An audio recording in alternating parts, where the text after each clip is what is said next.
Hello students, आज class 7 math में हम लोग चैप्टर नंबर 13 डिस्कस करेंगे जिसका नाम है एक्सपोनेंट्स एंड पावर।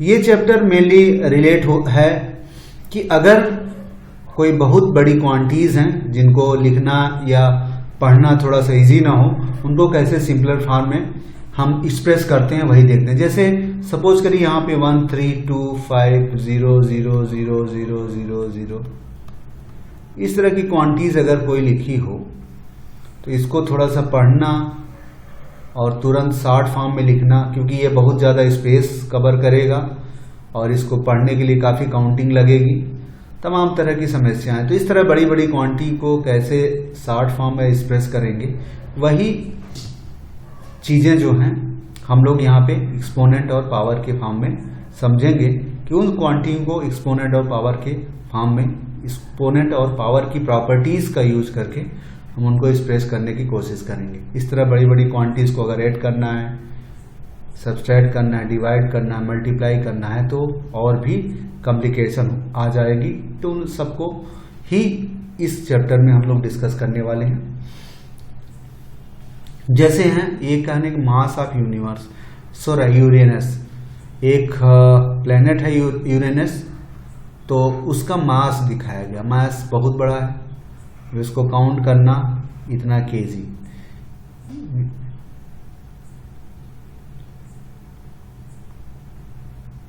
ये पढ़ना काफी कॉम्प्लिकेटेड, इतना केजी है, इसको पढ़ पाना मुश्किल है, इस पर सारी काउंटिंग खत्म हो जाएंगी। इसी तरह distance between sun and Saturn, sun और सटर्न एक प्लेनेट है, उनके बीच की डिस्टेंस मीटर में है, कॉम्प्लिकेटेड है।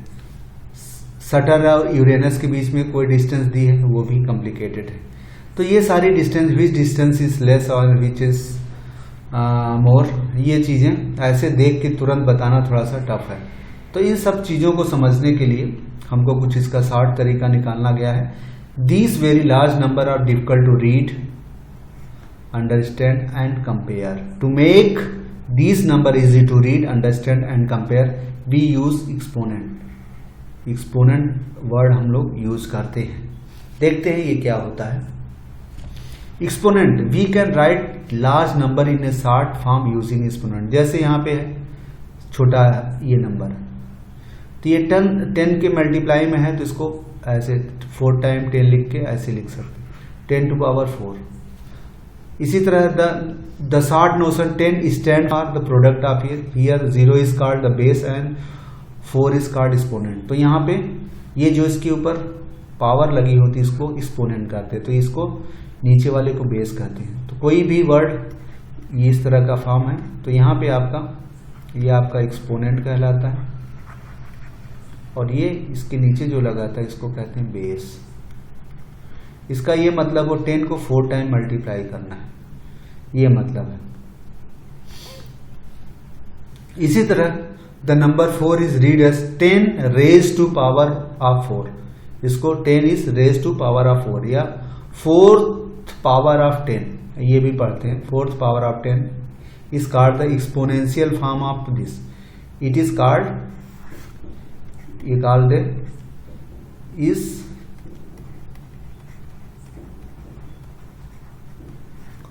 एक्सपोनेंशियल फॉर्म ऑफ ये। तो ये सारा इसको, ये एक्सपोनेंशियल फॉर्म है, ये एक्सपोनेंट कहते हैं, ये पावर भी कहते हैं। 10 रेज टू पावर 4, यहाँ पे ये 1000 है, इसको 3 में लिखेंगे, is exponential form of this. ये 1 लाख है, इसको इस तरह लिखेंगे 50। तो ये सारी चीजें हैं। और नंबर है, अगर यहाँ पे ये है, इसको एक्सपेंड कैसे करते हैं, यहाँ पे आप लिख सकते हैं। जैसे ये 4 7 5 6 1, इसको एक्सपोनेंट फॉर्म में क्या ये है, तो ये 4 इंटू 4 0 का होगा, ठीक है, प्लस 7 इंटू 7 छोड़ के 3 0 का होगा, प्लस 5 इंटू फिर प्लस 6 इंटू +1। इस तरह का इसको लिखा जाता है। तो एक्सपोनेंट फॉर्म में लिखा जा सकता है, ये इस तरह लिखा गया है। ये 10 is to power 4 लिखा जाएगा। 10 raise to the power 4, 10 raise to power 3, 10 raise to power 2, 10 raise to power 1, ये लिखा जाए 10 raise to power 0। 10 raise to power 0 हमेशा 1 के बराबर होता है, ठीक है, इसको इस तरह लिखा जा सकता है। यहां पे है दो लाभ ऑफ एक्सपोनेंट, उसमें कुछ रूल्स हैं। अगर उनके बेस सेम है तो उनके पावर, इसको पावर बोलते हैं, पावर भी बोलते हैं। तो यहां पर अगर बेस सेम है तो इनके पावर ऐड हो जाते हैं, 2 + 3 दैट इज 5। ये मतलब इसका यही मतलब है, 2 का 2 टाइम्स, 3 का 3 टाइम्स, तो कुल मिला के 5 टाइम्स हो जाएंगे ऐसा। इसी तरह अगर दो एक्सपोनेंट आपस में मल्टीप्लाई करें, उनके बेसेस सेम हो, नीचे वाला सेम हो, तो उनके पावर ऐड हो जाते हैं। एक पहला फार्मूला है, पहली टेक्निक है। जैसे यहां पे है डिवाइड हो जाते हैं, 3 7 है, ये 3 4, तो इसमें क्या है 3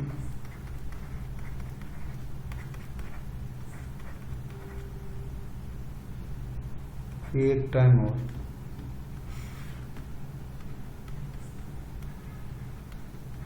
4 बार, तो इसमें आप देख लीजिए 3 टाइम कट जाएगा। अब कितना बच रहा है, तो सबके पास 1 है, तो ये बेस 1 + 1 + 1 दैट इज 3/3। ये इस तरह हम बता रहे हैं, लेकिन अगर एक्सपोनेंट के फॉर्म में इसको सॉल्व करना है तो बहुत इजी है। सिंपली क्या है, तो यहाँ 3 7 इंटू ये ऊपर चला जाएगा, -4 आ जाता है। ये एक्सपोनेंट नीचे से ऊपर जाएगा, साइन बदल जाएगा। उल्टा भी हो सकता है,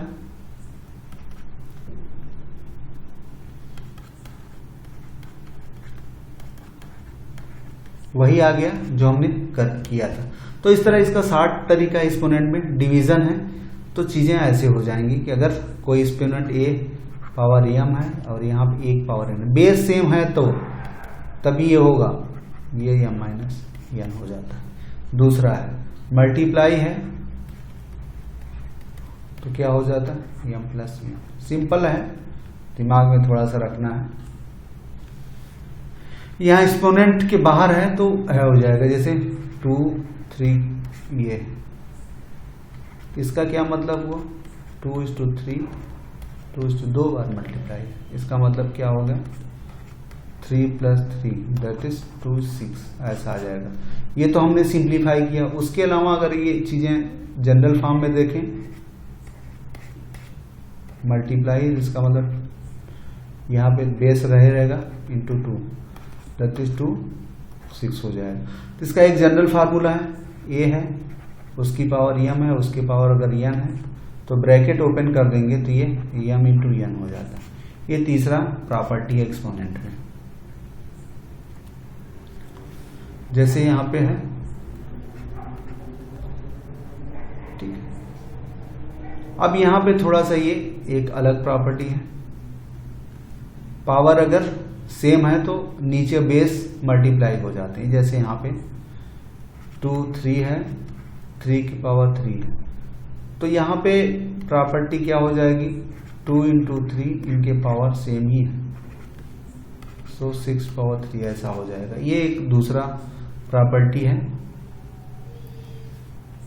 अब उसको देखिए एक्सपेंड भी कर सकते हैं, जैसे यहाँ पे 2/3 है, 3/3, इसको एक्सपेंड करेंगे 2 × 2, फिर मल्टीप्लाई 3 × 3 × 3।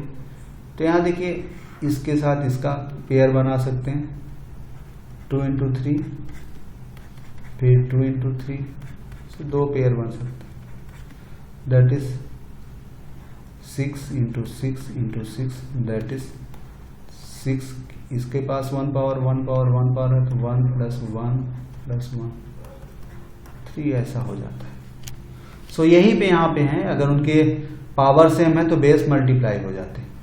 यही यहाँ पे एक फार्मूला है, a की पावर m है इंटू b की पावर m है, तो इसका ये मतलब हुआ a b की पावर m हो जाएगा।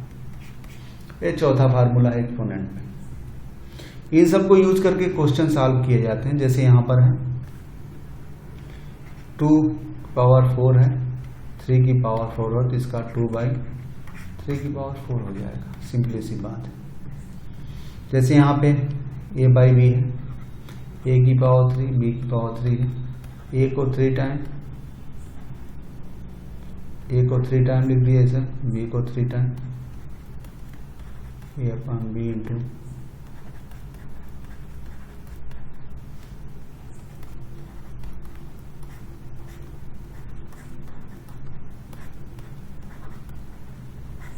इनके ऊपर 1 बेस है तो ये आपस में a/b, इसके सारे बेस 1 + 1 ऐड हो जाएंगे।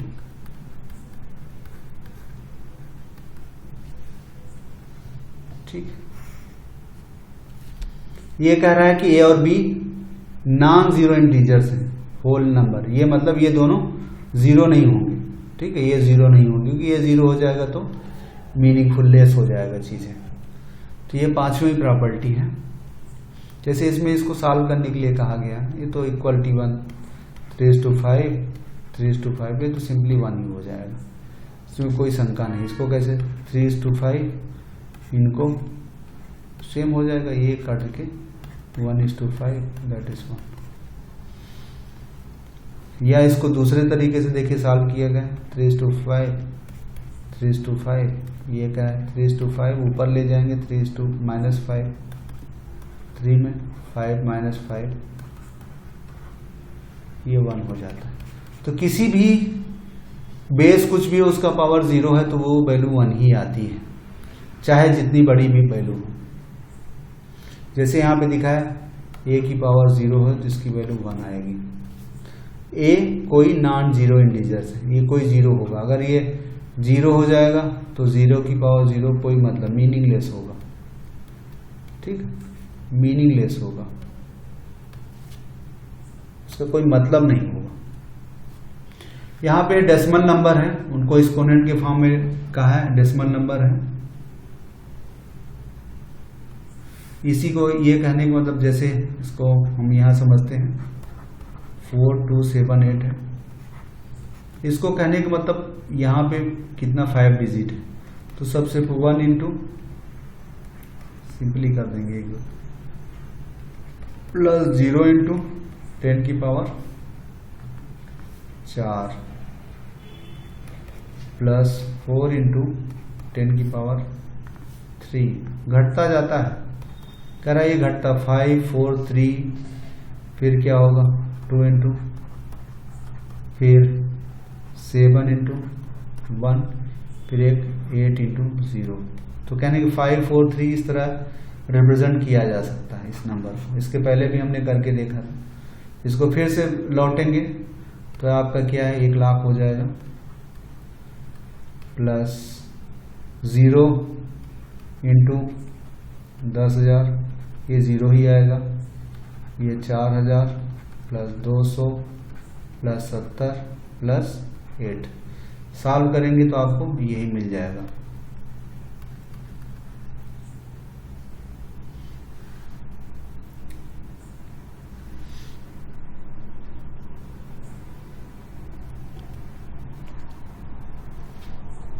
अब ये करें लार्ज नंबर को छोटे फॉर्म में बनाए। Sun is located metre from the centre of galaxy. इसको रिप्रेजेंट कैसे करेंगे तो देखिए यहाँ पे कितना है 3 है, मल्टीप्लाई करिए 10। अब काउंट कर लीजिए कि 2 5 8 11 14 17 20 20 मीटर ये हो जाएगा।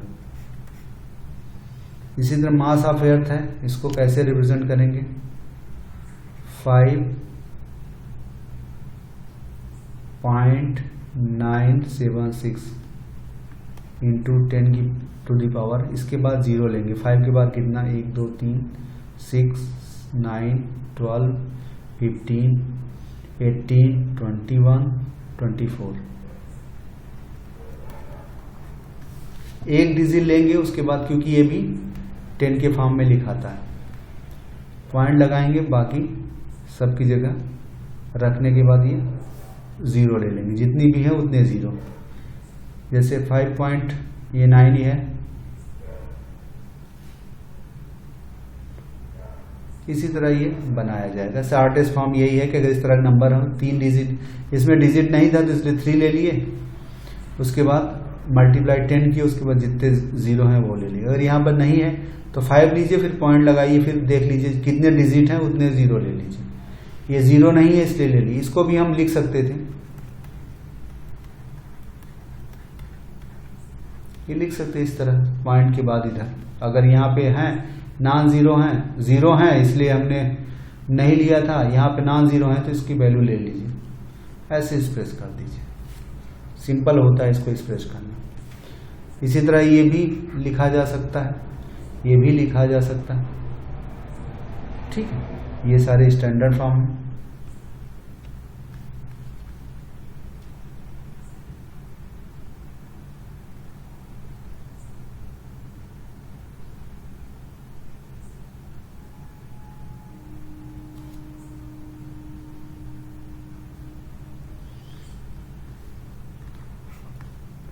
ये इसका स्टैंडर्ड फॉर्म है, क्योंकि इसमें से एक डिजिट के बाद दशमलव के फॉर्म में लिखा जाता है, 2 नहीं लेते।